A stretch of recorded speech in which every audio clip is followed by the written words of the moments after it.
look at all of these books just to make sure they're appropriate. Smart man. That's why he was a colonel. So, Oh my goodness. the funny thing is, I'm like, oh, this is going to be perfect. At the next squadron meeting, I'm going to get up there and I'm going to embarrass the heck out of Tater.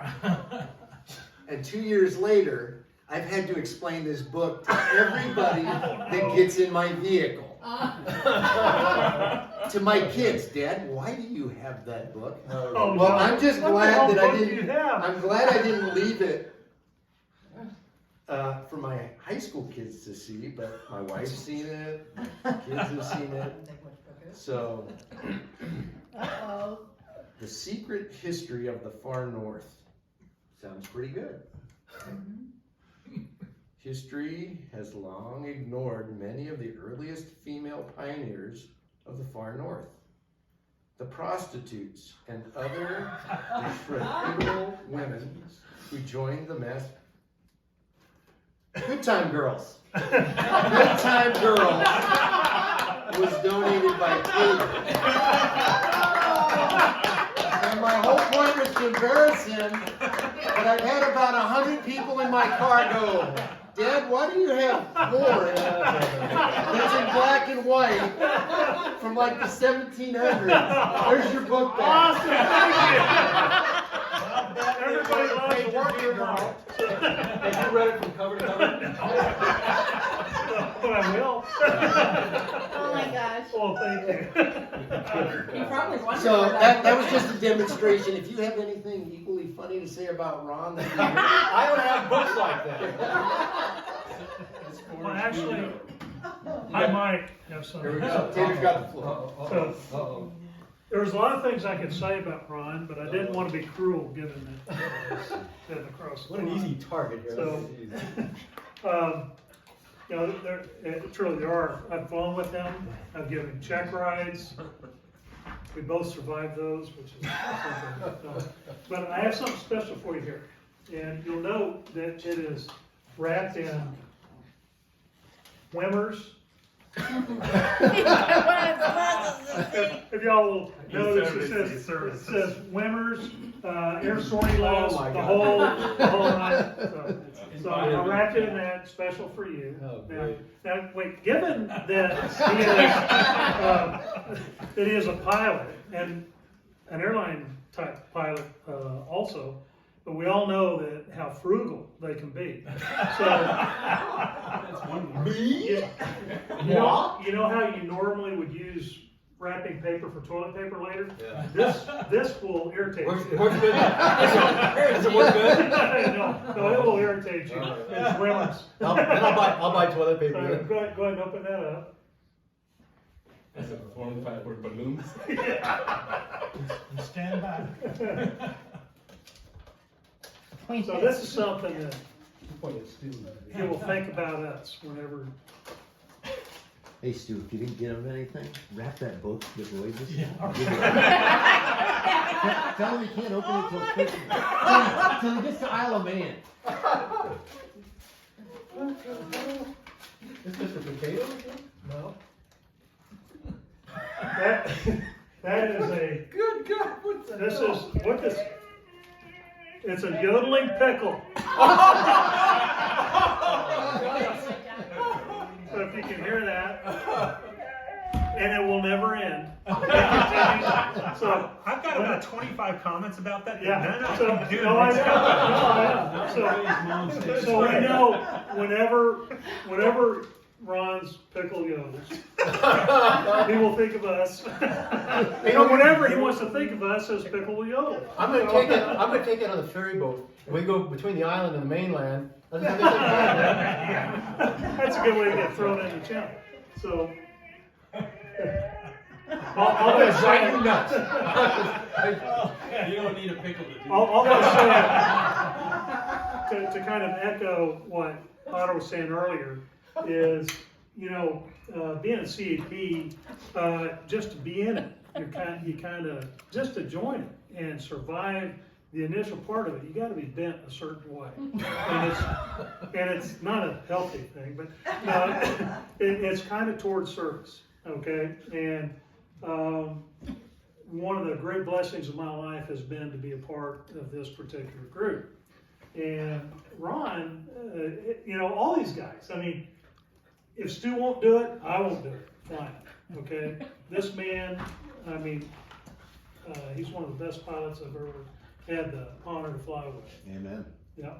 Ron, same thing. Ron exhibited a level of professionalism and preparedness that is something that's beyond anything that I've ever seen anywhere for anything. I mean, really remarkable. And all of these guys, all of you guys, have set a standard for me and given me something that it's without value. I mean, has more value than can be demonstrated. But at any rate, I miss you, brother. I'm gonna fess up to something to you. I haven't told you the past. On one check ride, went one of these canyons back there. We came over the ridge and came down the canyon, and I was like, crap, I'm in a canyon. God, I'm trapped here. And I didn't say anything, so I just kept going, and I went to the other end, and I did one of those, turns you pull up like that. I said, well, I think you wanted to see one of these turns, didn't you? And it got me out of there, but I didn't dare fess up, and I screwed up, and I went in that canyon unprepared. You did great. Anyway. Can I? And I have to say, we're gonna miss you. Can I offer a counter to that? Uh-oh. Sure. So I have flown with you, and you are an excellent pilot, but there was one trip in particular. So we were going to fly a non-cap. Let's take the airplanes that we have access to, and let's go fly. And you may remember we were scheduled to fly to Palm Springs. We had permission to land at the Air Museum, taxi onto the ramp. I remember that. Do you remember this? And it's very important because you're a big part of the story. We get there, and we're a safety culture. We brief, we look at the weather. It's blowing 25 to 35 over the mountains, and we're like, we're not going to Palm Springs today. So let's pick another destination.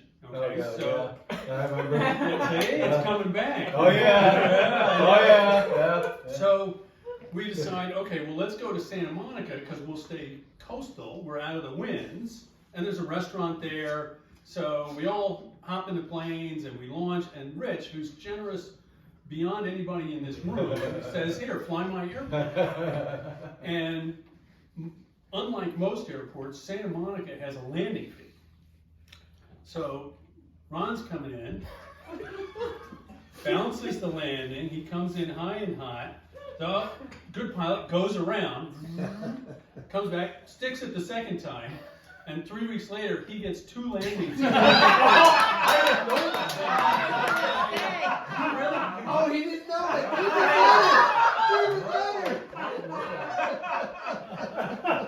We just described you being cheap. No, those got what a bunch of anal orifices. And it's Santa Monica. The amazing part of that story is about 4 weeks ago, it took me 15 minutes to convince Rich I wasn't on that trip. Memories fading me. Yes. Holy cow, 2 landings on it. Huh? The problem was, you've got a great plane to fly, but it's 148,000 pounds lighter than what I'm used to. Like Jerry Rollis told me one time when he was training me in 172, he said, "I'm going to cut your thumbs off," because I had such a grip on the controls for the weight and whatnot. That weight ain't there. So he said, "I'm going to cut your thumbs off." Yeah, all the contestants I flew with had that same problem. So I had to put some lead in your airplane. So anyway, I think I joined CAP about the same time Stu and Ron came back. We were going back to Fallbrook, and CAP was a lot for me, but when I joined, I was a student pilot and didn't know a whole lot. But these 2 guys made it really interesting. Interesting or scary? Interesting, that's an interesting word. One of the story I remember, and that was the first one that I remember that's kind of funny, was Ron had always been traveling Europe and back. And one of the year we were doing a SAR City, which is one of the very large, the largest exercises we had at CAP, more than 20 airplanes and all of that. We were all together and we were waiting for our sortie and we were chatting, and Ron came up and asked, well, Rich, you understand computers, so maybe you can tell me this. I got this DVD from UK and doesn't play in the US. That was his question, why? And we all know it's a zone thing, but my explanation was, well, you know, the Northern Hemisphere and Southern Hemisphere the toilet flush differently, and in the UK, people drive in the left-hand side, the DVD rotates backwards. He did not suspect a thing. That's the first funny memory I had with Ron, and Stu was laughing from left to right. You know, one thing, I don't know with you, but one time we had a little SARX out here, and we were over there in those valleys, and there was kind of a deck of clouds. So I go out there, and with the cloud deck, I can't descend down into the area to do the search. I had the distance between the terrain level and the cloud was to get down there. Well, I didn't want to be a wimp and turn around and come back and say, well, I couldn't do the search, I couldn't get to the cloud. So there was an opening in the clouds. So I said, hey guys, let's go. I took a dive down there. It was in another area being searched. I said, you're coming into our area. Like we go around the other way. At least I was under the clouds and able to complete the search. Yeah. But anyhow, I have a lot of good memories with everybody. I'm gonna miss Yeah, I miss you guys too, I'll tell you.